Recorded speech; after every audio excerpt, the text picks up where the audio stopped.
I feel a little bad for anyone who, sort of does math and stops before calculus, because it's like you had dinner, maybe you had to eat some vegetables. Like, I'm gonna level with you, like maybe trying to remember all those trig identities, that might be the vegetables of like your math endeavor. Yeah. And then the dessert is like calculus at the end. You get to see, like, you've been working this whole way towards something, and it sort of shows you something about like the beauty of our world, and then you just never make it to the dessert. And I would say that, I feel bad for you. Yeah. I'm sorry. Today, I'm pleased to introduce John Urschel and Esteban Bustillos. John Urschel is a former offensive lineman for the Baltimore Ravens and a Ph.D. candidate at MIT.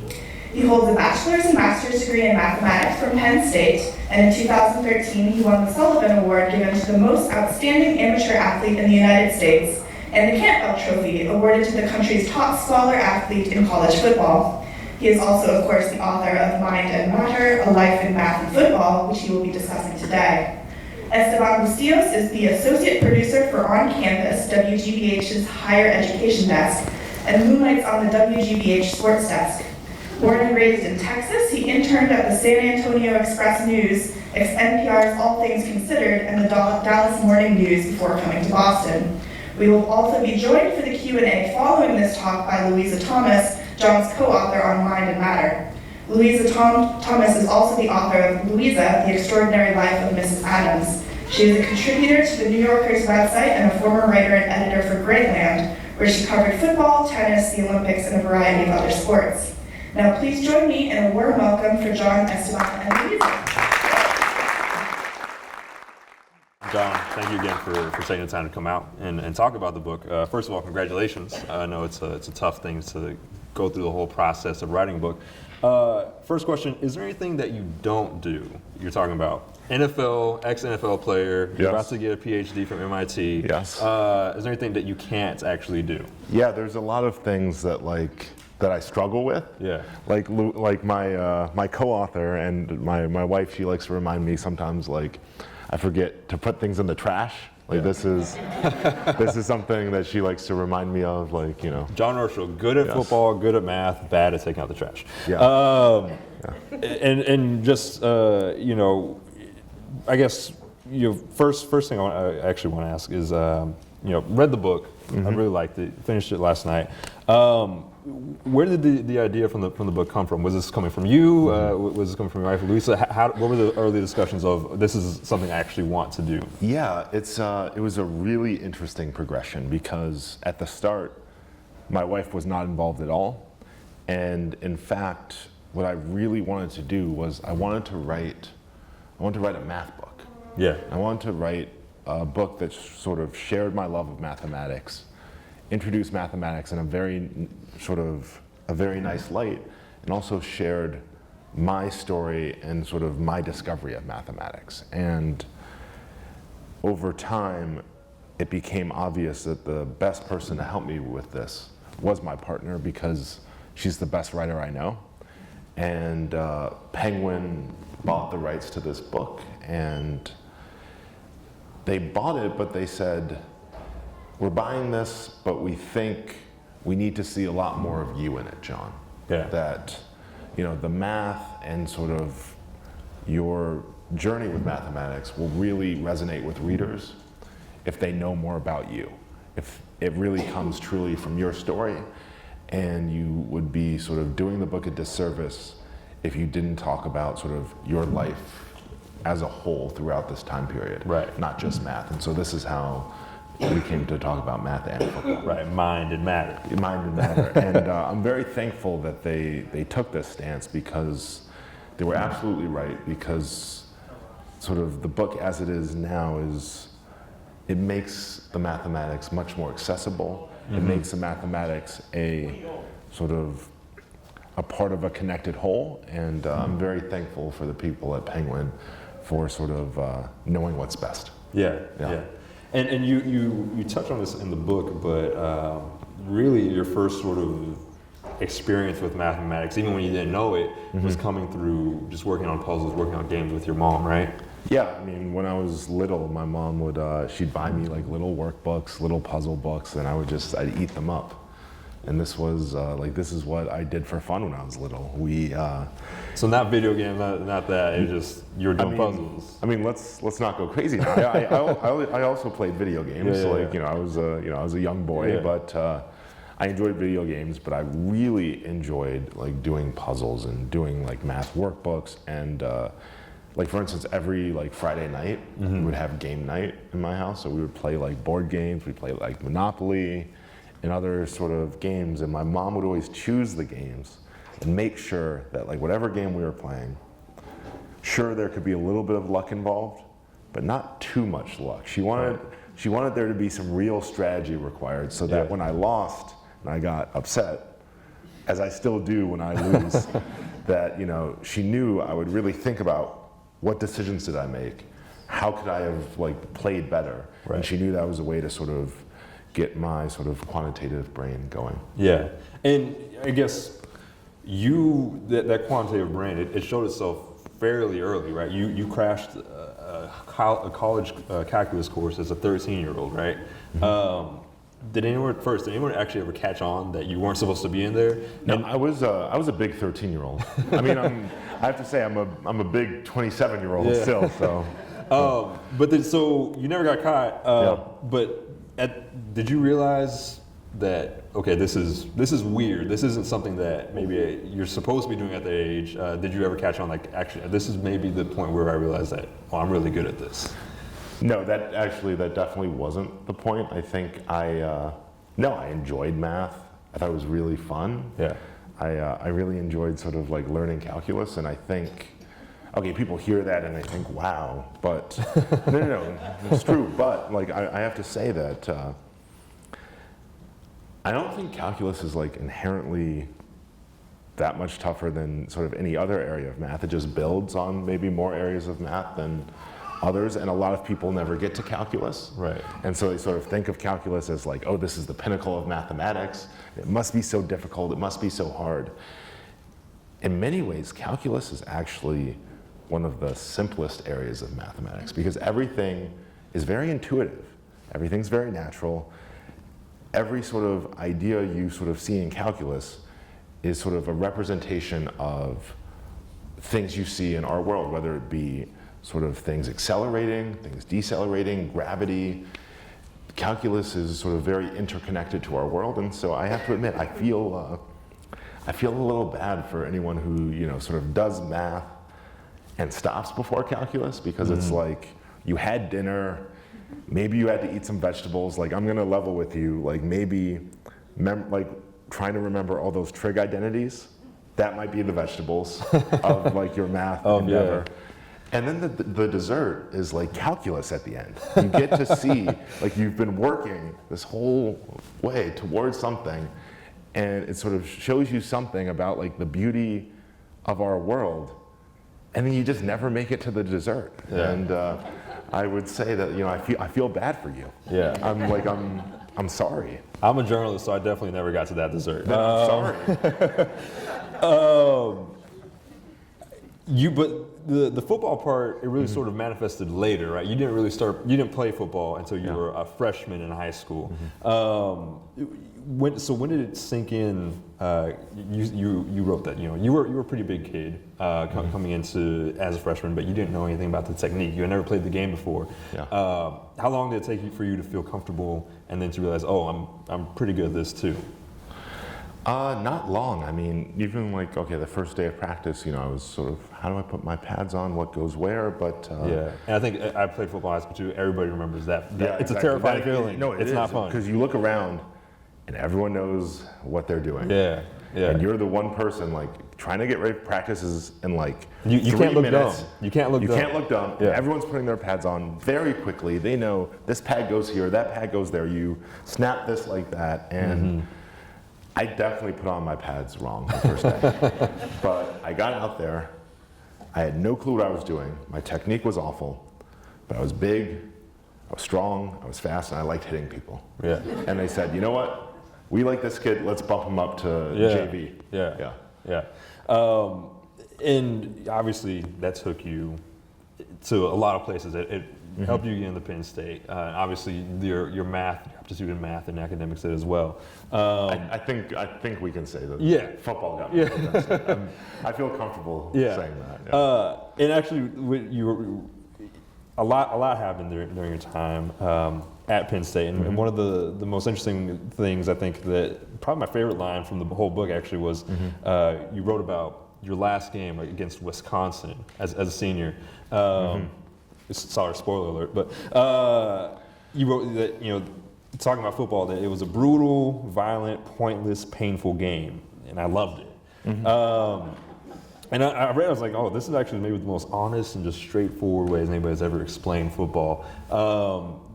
Does that sort of help explain it for people who come to you and be like, you're so good at math, why would you ever, put yourself at risk doing this?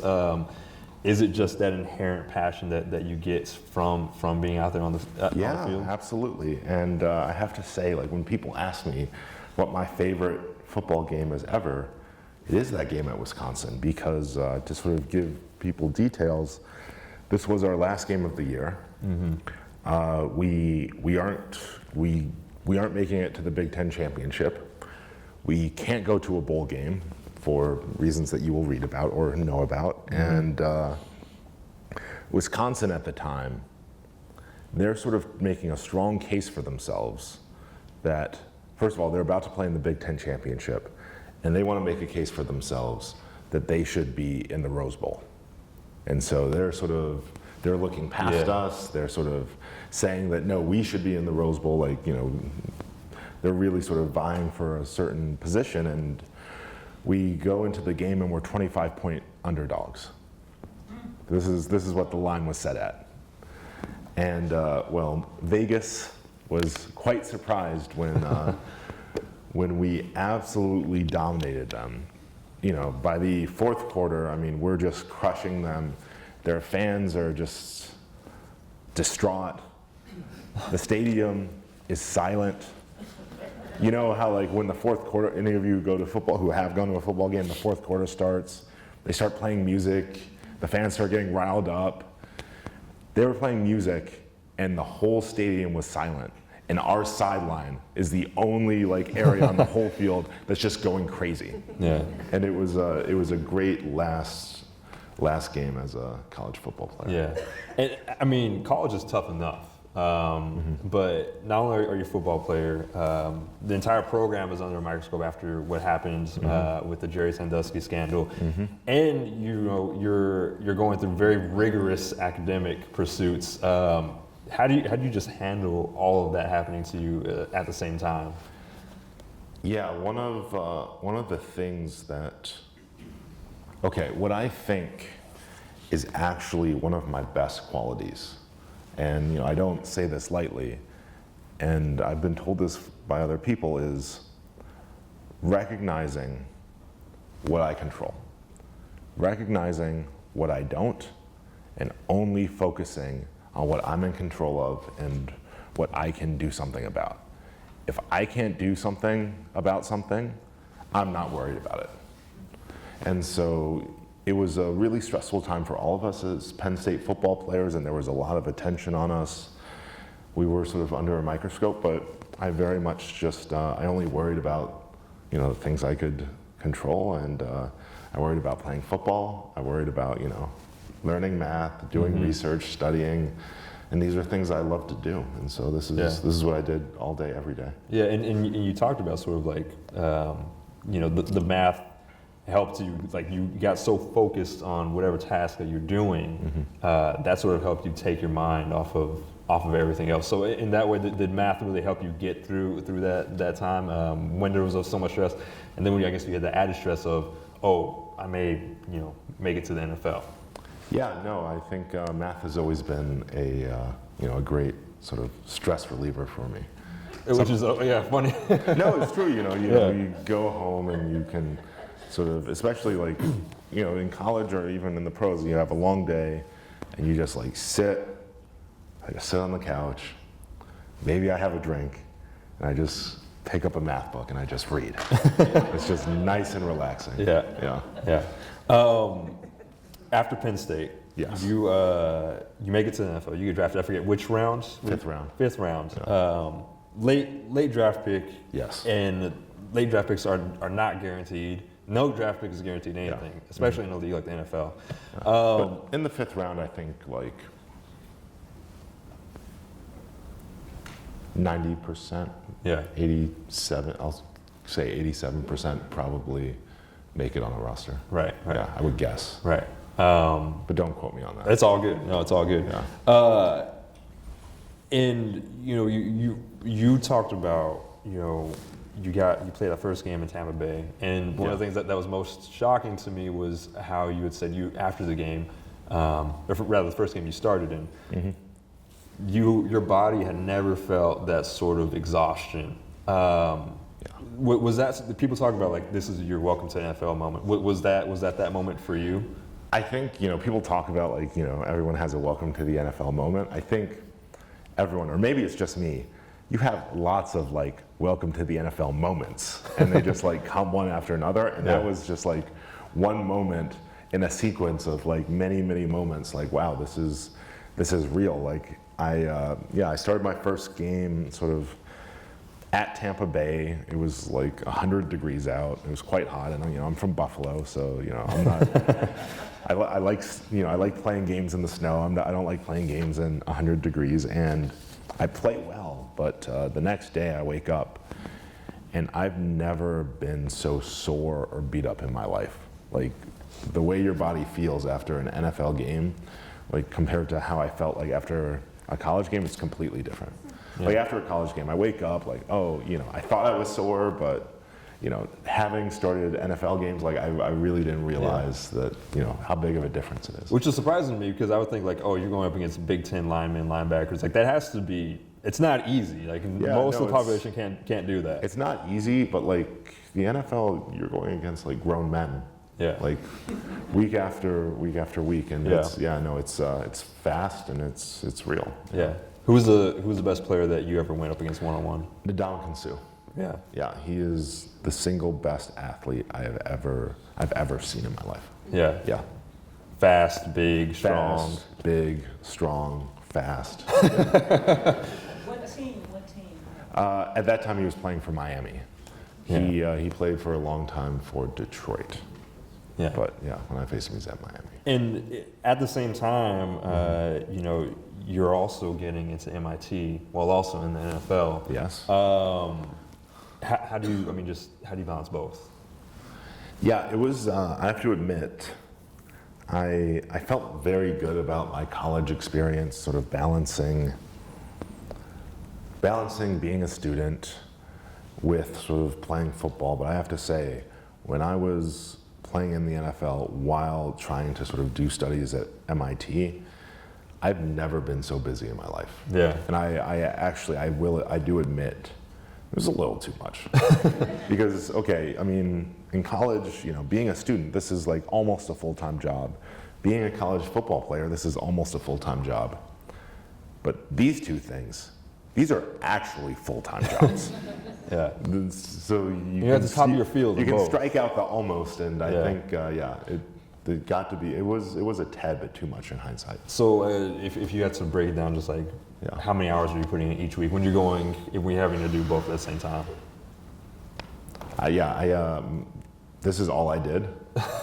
I didn't like see people. Yeah. I didn't spend time with my partner. Yeah. Played ball and did math. Played ball, did math, and slept like 6.5 hours every night. I don't know. And this all changes after you get that concussion in practice, going up against Terrell Suggs. In which just the thought of going up against Terrell Suggs gives me a concussion. But initially, how frustrating was that? Because it's not like you break your wrist, you break your arm, something you can see. A concussion is unlike really any injury that we have. How frustrating was it for you initially? Yeah, I was, in hindsight, I had a very strange sort of opinion of the whole endeavor, because the right sort of term to describe how I felt throughout the whole time was frustrated. Very frustrated, like I can't do math, I can't play football, what am I supposed to do right now? Yeah. Yeah. And was in terms of just again, you sort of mentioned it. It hit you both ways because you couldn't do football. Yeah. You also couldn't do Yeah, math. exactly. Like the The thing that two you things I want to do escaped. I can't do either. Yeah. So how did you just cope? How did you get through it at all? You know, you do what you do when you have a concussion. Keep the lights out. You You just sleep. You just kind of sleep. hang You out. lay in bed. Yeah. I mean, you can't watch TV because it gives you a headache. Yeah. Can't look at your computer because it gives you a headache. Yeah. Hey Jojo, you can't. Yeah, you just sort of like lay in bed and sleep and keep the lights out, and yeah, And you it's not pleasant. this eventually became sort of a turning point for you, looking back on the concussion, right? No, not really at all, actually. Well, I guess. No, but I mean, it's interesting. It's reasonable to think that. Right. And someone asked me about that like 2 days ago, but actually not a turning point in any way, shape, or form. So then I guess how would you describe how it As impacted strange you? as it sounds, very, very frustrating. It was such a unhappy time in my life. Yeah. I got back to playing football. I got back to doing math. Yeah. Business as usual. Yeah. I more or less completely forgot about it. Yeah. Yeah. In fact, I really forgot about it. And well, we'll probably get to this later, but I like fully forgot about it. Yeah. Yeah. Yeah. So after that, how much longer were you in the NFL? And when the decision come for you that I need to step back? I played that season. I played one more season. And then, so I played that season, and then, you know, I'm at MIT, and I'm thinking, do I really want to leave MIT again and go back to Baltimore? Like, I'm really enjoying myself at MIT. Yeah. I really don't think I want to go back. Yeah. And you know, I'm telling myself, no, John, like you really enjoy football. It's just that you're really enjoying math at MIT right now. You just need to go back, get back into the swing of things, and everything will be fine. And so I go back, I get back into the swing of things, and everything's fine. I'm happy to be back doing football, and I play another season. Yeah. And then the season's over. I think, okay, John, I'm back at MIT. I'm enjoying MIT even more than I did last year. Do I really want to go back? Yeah. And then I say, you know what? I don't know, but I'm playing one more year at most. Yeah. Like I promised myself, no matter what happens, one more year at most, maybe not even one more year. And so I'm sort of wrestling with this, and I'm thinking, you know what? Let's just go back. Let's just do like off-season workouts and see how you feel, see how you like it. So I go back and I do my off-season workouts, and I enjoy it, but I'm missing MIT. Yeah. And then sort of while I'm sort of doing off-season workouts, news comes that I'm going to be a father. And so then I say, wow, okay, I'm going to be a father. Well, I should start thinking about this. And then, you know, I just keep going back and forth. I'm going to play one more season. No, I think I'm going to retire.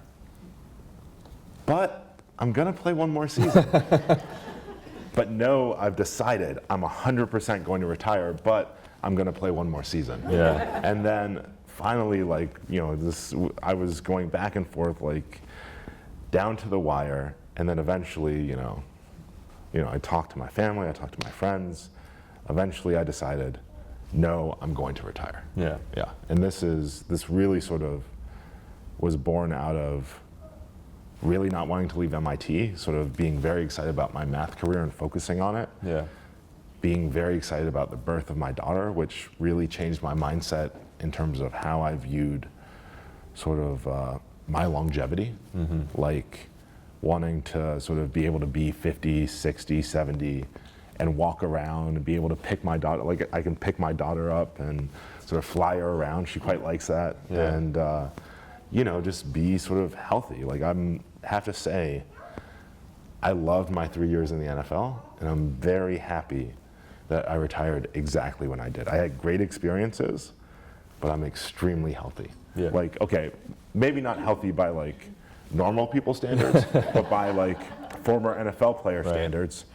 My knees are extremely good. My shoulders, okay, I have an AC joint issue, but my shoulders are quite good. No back problems. Yeah. I mean, the worst thing I have is, I did something to my knee here, I did something to this, I broke some fingers, but like nothing, Right. I mean, And I'm lucky. And, in terms of, I know people who sort of retire, and I have friends who have they get forced into retirement because, they can hardly walk. Right. Or, because of back issues, or they have just a real shoulder issue, or a real knee issue, or their ankle doesn't work, or even worse, like I know guys who, have had like so many concussions that they have problems to the point where they can't play because like one hit and they get another concussion. Wow. And I'm really grateful that I'm not in any of those categories. I wasn't even close to being like in any of those categories. And so, I consider myself extremely lucky. Right. And I got my pension. Yeah. That's a good look. Yes, you get your pension after 3, so That's a really good look. Yeah. If you, I guess, you talk about this, I guess, being lucky, but I mean, you really sort of got 2 golden tickets, right? Because you played in NFL. Yeah. You're studying MIT. These Yes. are top tiers of people's paths, of sort of dreams that people want. But if you, let's say you only had one, if you had only been gifted at football, or the paths hadn't developed the way in academics that they had for you, would you have stuck through football if you didn't have If I didn't have way? math? Yeah, if you didn't have another option. Oh, that's a good question.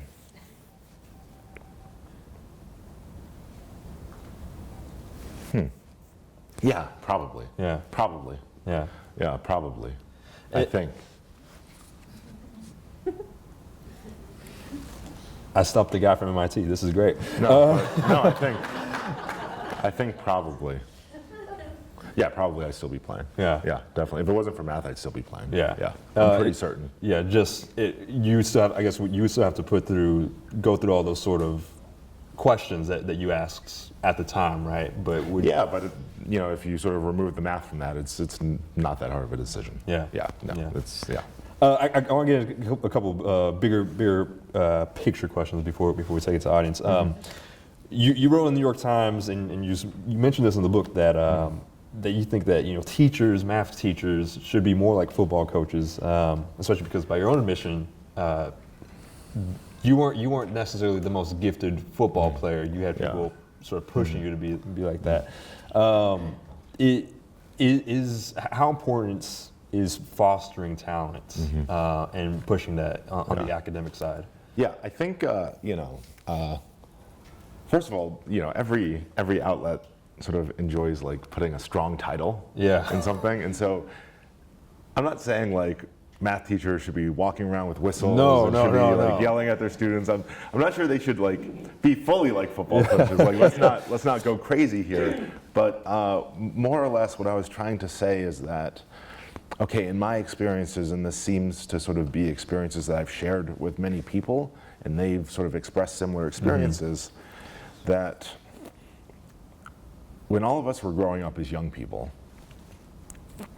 sort of my teachers, they did a fantastic job. They were great teachers, but they didn't necessarily have the same sort of encouragement that I saw from coaches.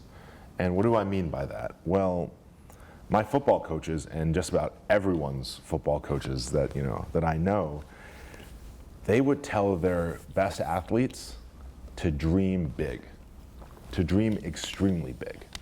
They would tell them that they had a chance to play college football if they worked hard enough, if they really put their mind to it and they were dedicated and they were willing to put in the work. And just that little bit of motivation, that oftentimes is the tipping point between a kid saying, oh, I'm good at football, like I'm gonna do this, I enjoy it, and saying, I'm really gonna be great at this.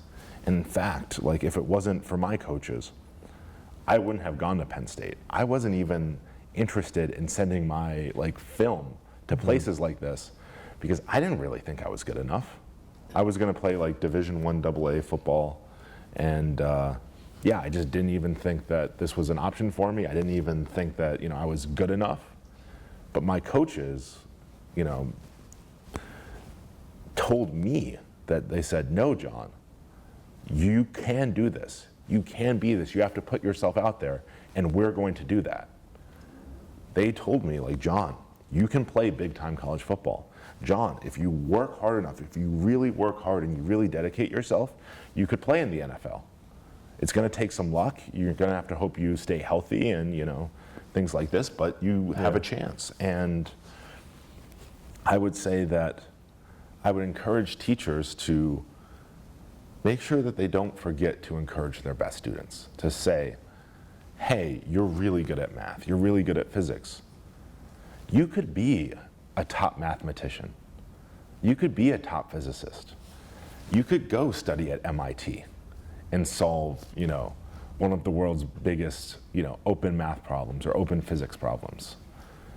You know, I mean, you can tell someone that, you know, it's okay to aspire to be like, hey, you might be the next Albert Einstein. It's okay to tell a young person that, because sort of that motivation and that sort of that feeling of openness, like, you know, the world is open to you. It's a powerful thing. Yeah. And that's more or less what sort of I was sort of talking about. Although I do have to admit, like, teachers have their work cut out for them. Yeah. They have more than enough stuff they have to do. And in many ways, football coaches can also learn a lot from math teachers. Yeah, vice versa. Yeah. In the sense that, the majority of coaches, I think, are all guilty of really spending a lot of time on their best players and really underserving sort of their worst players. Yeah. Because, you know, it's natural. You want to win, you want, you know, your team to perform well, and it's only natural to sort of focus on the people that sort of help towards that goal the most. And I would say, you know, to coaches, maybe be a little bit more like teachers, like math teachers, and make sure you don't leave anyone behind and make sure everyone gets a good experience. Yeah. And so, you know, I think they have things to learn from each other. Yeah. I have one more question, and I think we're going to open up to the audience. And sort of that last point you make of not leaving anybody behind, you know, when I think of really great athletes, you know, I think about like LeBron, Serena, you know, Tom Brady, whatever, you know, take your pick. And one of the things I think of is was like LeBron. We know, you know, maybe the greatest basketball player of all time, but how many LeBrons are out there that we never got to see, that never got that chance because something didn't work, they never got somebody didn't believe in them, their talent wasn't fostered. You know, you mentioned later in the book that you talked to other African American mathematicians who had never been around, you know, who just didn't get the support, who didn't have the same leg ups that the other people around them had. Do you think, have you ever thought about how many John Urschels may not have gotten the chance that you did, and I guess how do you help those people get those chances? What example that you set? Yeah, that's a great question, and that's sort of part that ties into sort of the op-ed we were just talking about, in the sense of it's important to motivate people, it's important to sort of encourage young people, and sort of an interesting thing in mathematics is, okay, let's look at sort of all the elite American mathematicians in the US, let's say, and let's see, like, what characteristics do they have? They're overwhelmingly male. They're largely Caucasian. And there's nothing wrong with these things. But the fact that these statistics are so different than the statistics that make up sort of children being born into the United States tells me that it seems that there's a lot of brilliant minds that are being born into this country, genius little kids, that somehow are being lost, whether it's due to sort of a lack of education, the social culture where they're growing up, lack of resources, and I think it's something that you know, that we really need to fix, because it's not just a disservice to them, it's a disservice to us. These are like brilliant young people we need. Right. And somehow these people are being lost, and it's not just a racial thing. It's not just male and female. It's also socioeconomic, and yeah, educational equity is a very is a thing that's very close to my heart. And when I talk to a lot of mathematicians who come from what I'll call like non-standard backgrounds, like backgrounds in which perhaps you didn't know what the word mathematician meant until you were in college. I was one of these people. I didn't know mathematicians even existed. And I would say that just about all the mathematicians I talk to who fit that bill, their story's always the same. They're in college, they're sort of meandering, and then one professor finds them and sees them and thinks, this person has talent, and takes them under their wing, and they owe it all to that person. Right. And while that's an amazing story, that's my story, that's many other people's stories, it's a really sad story in the sense that without that one person finding me and saying, wow, John has a great potential in math, and taking me under his wing, I don't know what I would be doing. And sort of, even though you hear sort of our stories, which are quite good, the fact that that sort of person is needed Right. is a problem. Right. Again, and this idea of like, oh, you got the golden ticket, but Yes. it shouldn't have to be like Yeah, that. it shouldn't have to be a golden ticket. Right. Yeah. Right. Well, John, I appreciate you taking the time to talk to us. I think Absolutely.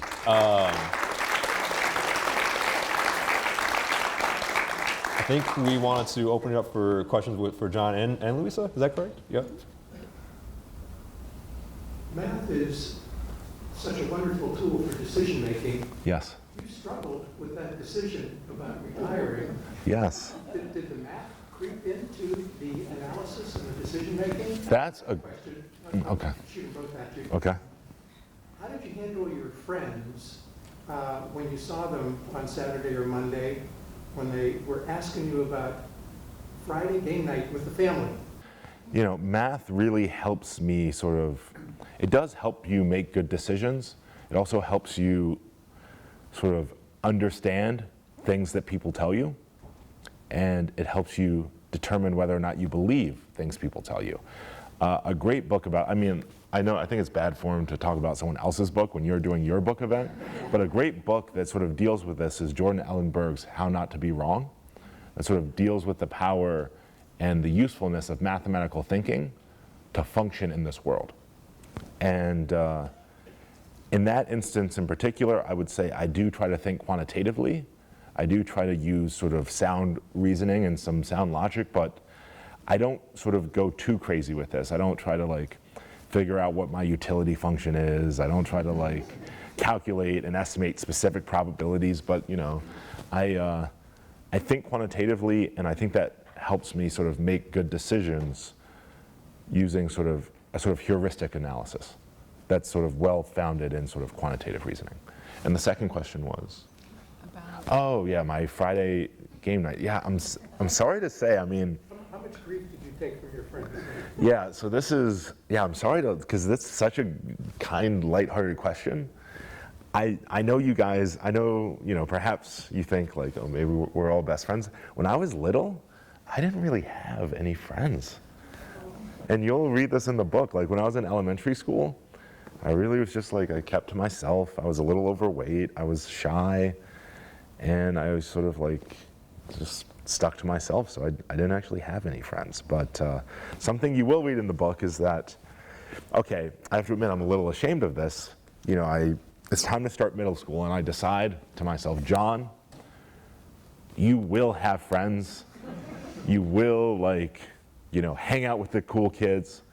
And I used my quantitative brain, and I said, let's look at the cool kids. Let's really look at them. What are they doing? They're playing lacrosse.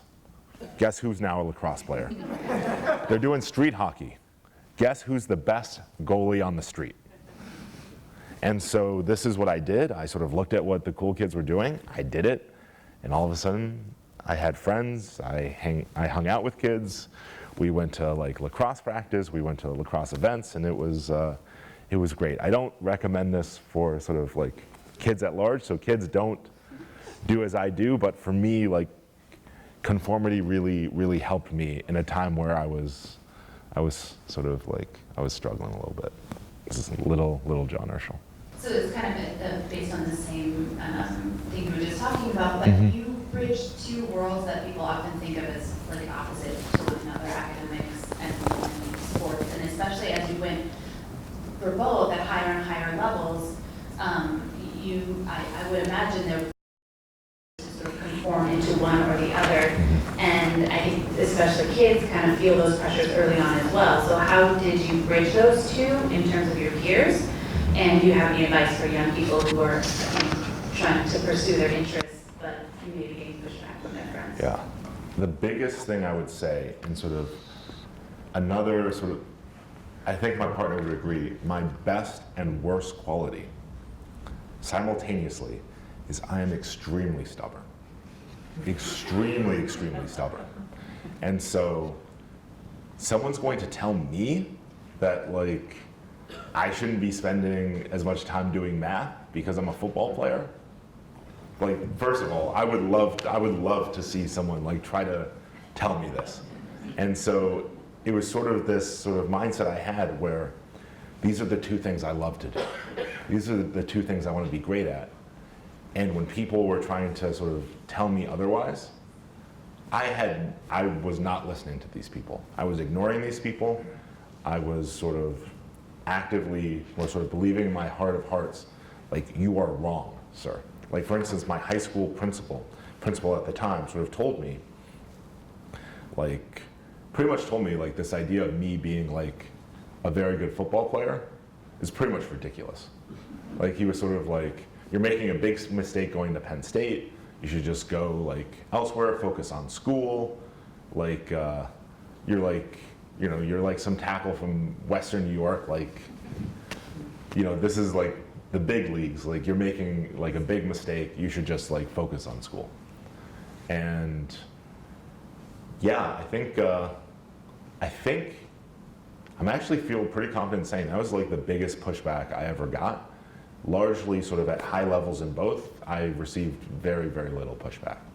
In fact, like my college math professors thought it was very, you know, they really liked it, and my college football coaches were extremely proud of me. So. I'm a math major here, okay, with Jerry College. I was wondering, from junior high on, what sort of environments were you in to foster your mathematical development? Oh, that's a great question, because I'm going to let you know, from like finishing junior high and high school, the moment I started playing football, the football bug really hit me. I was not really in a mental state where I was trying to foster my mathematics. I was really focused on football. I mean, you know, I went to math class. We were studying things that I learned like 5 years ago, and it was just sort of like, I hang out, take the exams, I'm good to go. Also, high school was sort of hard for me. I went to a Jesuit prep school. Religion class was hard. English was hard. History was hard. Like, Spanish, I took so many years of Spanish. I cannot speak a lick of Spanish. Like, my high school, it was like a true prep school. It was so hard when I got to college.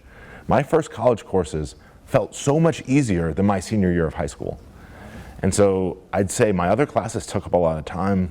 Football took up a lot of time. And it wasn't until sort of I got to college and I started taking higher level math courses that all of a sudden I sort of, that fire really sort of was reignited in me. And I think my learning environment, you know, was very much me and books. Like, I've always been a sort of very singular learner. The way I learned all of mathematics was, you know, at home, going through workbooks, at home, reading textbooks. And so in college, I was just at home and picking up and reading any math book I could. And this was really my sort of math environment, was my personal interaction with mathematics. It was just me. So what I'm hearing you saying is that your environment was very, you spent a lot of time in solitude studying math. Yes. So with respect to that, did you face or did you find any challenges studying math as a black male? Rising in studies? Did you find it challenging being a black male in mathematician? Yeah, I'm very, very pleased to say no. No sort of issues related to this. Okay, perhaps I'm a little naive, but I truly believe that throughout my career, from being an undergrad at Penn State all the way through MIT to right now, one of the things that I've always loved about the math communities I've been a part of, I can't speak for every math department, but I feel confident speaking for Penn State's math department and MIT's math department, is that they don't care. They really don't care what the color of your skin is. Like, that's just like, and when I say they don't care, I mean it in the best way possible. Like, they care about your math. Are you good at math? What sort of math are you into? They want to see what you can do. And that is a mentality that I absolutely love. And I feel like sort of throughout my math career, I've been judged by my math and sort of never by the color of my skin. And I will say that, although, if you look at the top sort of universities, with respect to mathematics, you might see one or two African-American mathematicians. This is not, at least sort of in modern times today, like in the 21st century, this is not an issue of, let's say, top places like MIT saying, we just don't really feel like hiring black mathematicians. Like, this isn't a thing we want to do. It's an issue of, by the time people who are interested in mathematics, by the time we get to university, there's already so few of us. By the time we get to PhD programs, there's already so few of us. It's just the fact that there's not that many of us. But as sort of our numbers increase, you're going to see more African American mathematicians in these places. It's just it's a matter of time, and it's a matter of sort of numbers, and the large damage is done, I have to say, sadly, before a student even walks onto a college campus. Like, this is sort of goes back to what I was talking about before, about sort of brilliant young people being born in sort of, in the wrong household, so to speak, or, being born in a place where they don't have the same environment that maybe another child gets. They don't have the same resources. And it's what's happening there that I think is the large contributing factor to sort of what we see. Wrong zip code. Yes. I think if you didn't play football, it would be at like a very different place as a mathematician, like a higher place. That's a good question. Can you repeat it? So what he said was he more or less asked, if I didn't play football, do I think I would be further ahead in math? And I think I would be a little further ahead. I would have more time to sort of read math, learn different areas of math. I think I would be more well-versed in more areas of math just because this is something I read for fun. But I think it's good that I did it sort of the way I did. I think it's good to sort of be well-rounded, have multiple interests. And if I wasn't playing football, I would hope that I would have, some other diverse interests other than math. And I think that's good for a person. Yeah, so John, you've got a brain that's associated with pattern recognition, spatial awareness, and football's complicated algorithmically.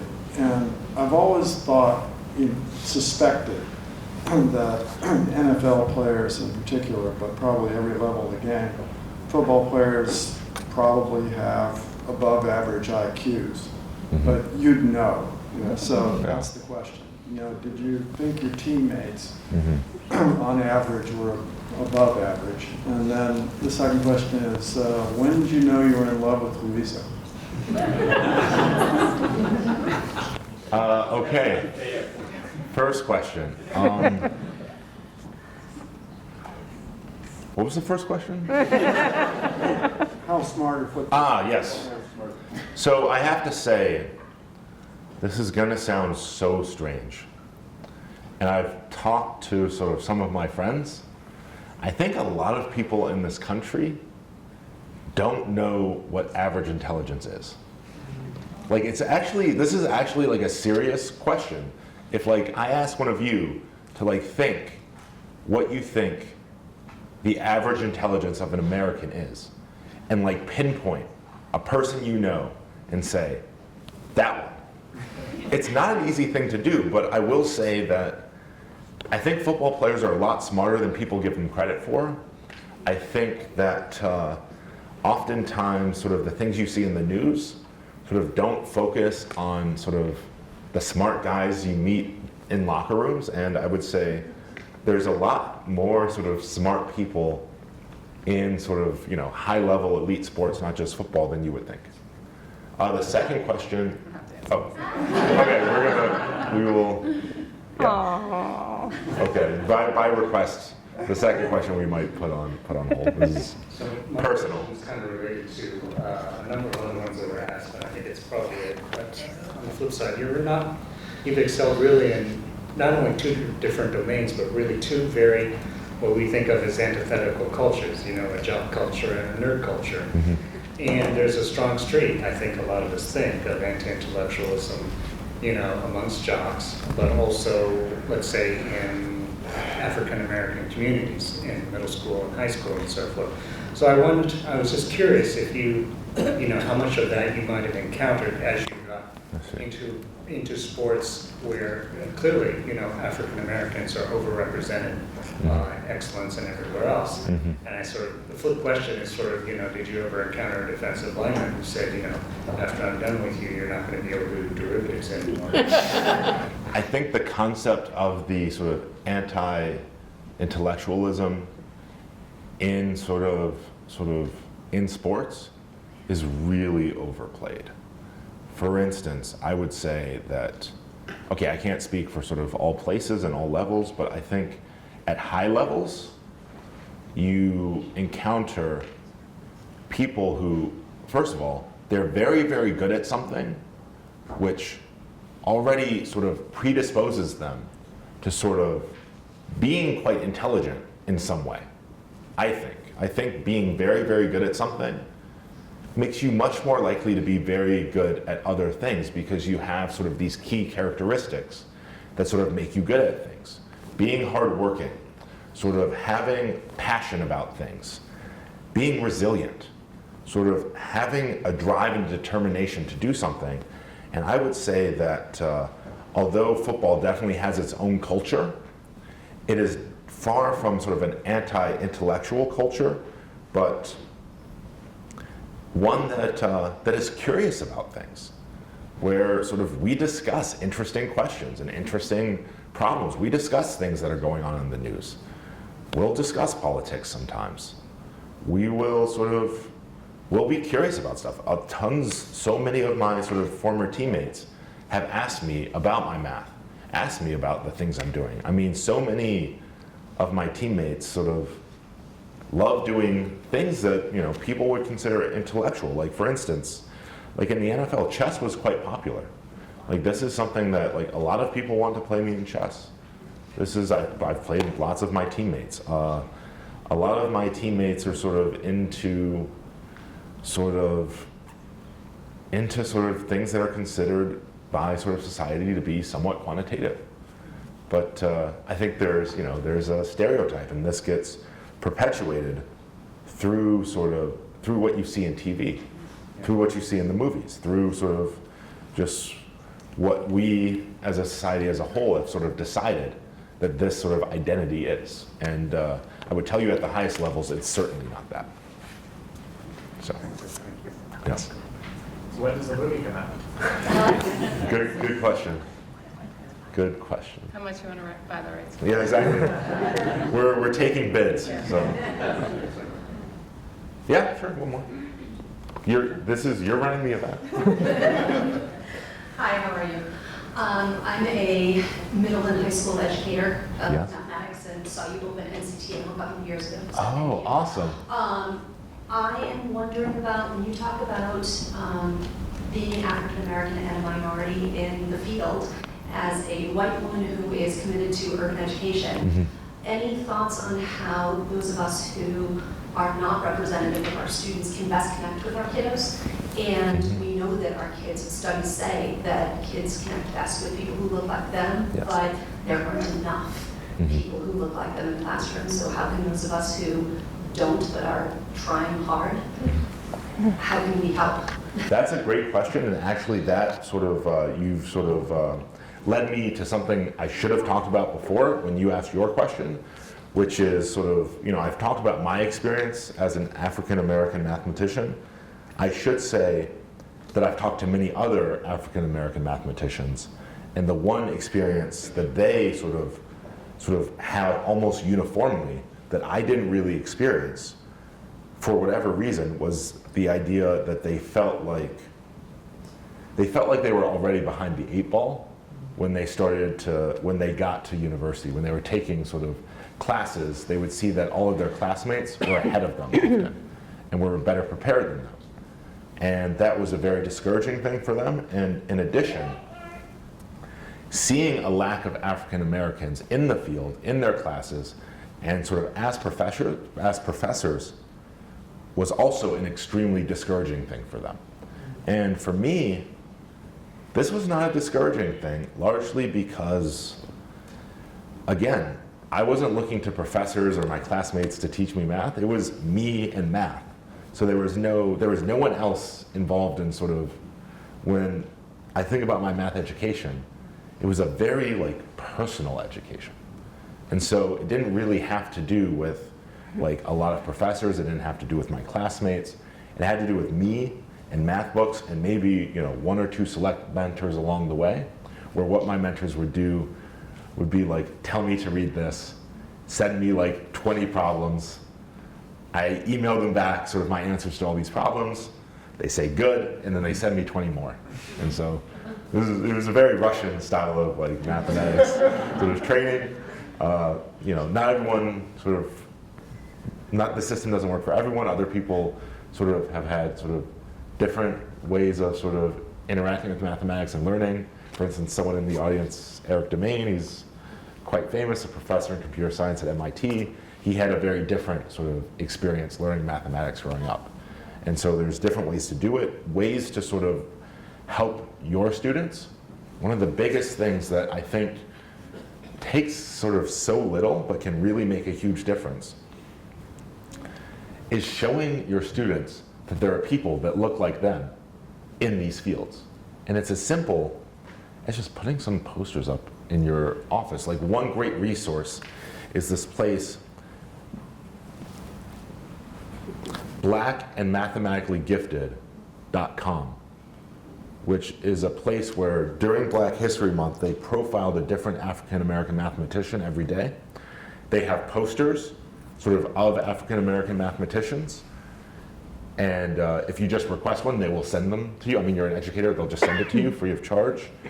And doing the same for sort of women in the sciences, and just putting some of these posters up so that they walk into class and they see this, and this is something that even subconsciously they think, wow, people like me do this. And that, I think, is a great resource. Another thing I would recommend for you is sort of encourage your students to maybe take part in some extracurricular programs that are specifically sort of built for students like them. For instance, if you have a high school student who's talented in math, you might want to think about having them apply to Math Roots at MIT, which is something I'm going to be a counselor for this summer, where we take high school students from all over the country who come from underserved communities, and we do sort of a fun, intensive sort of program in mathematics.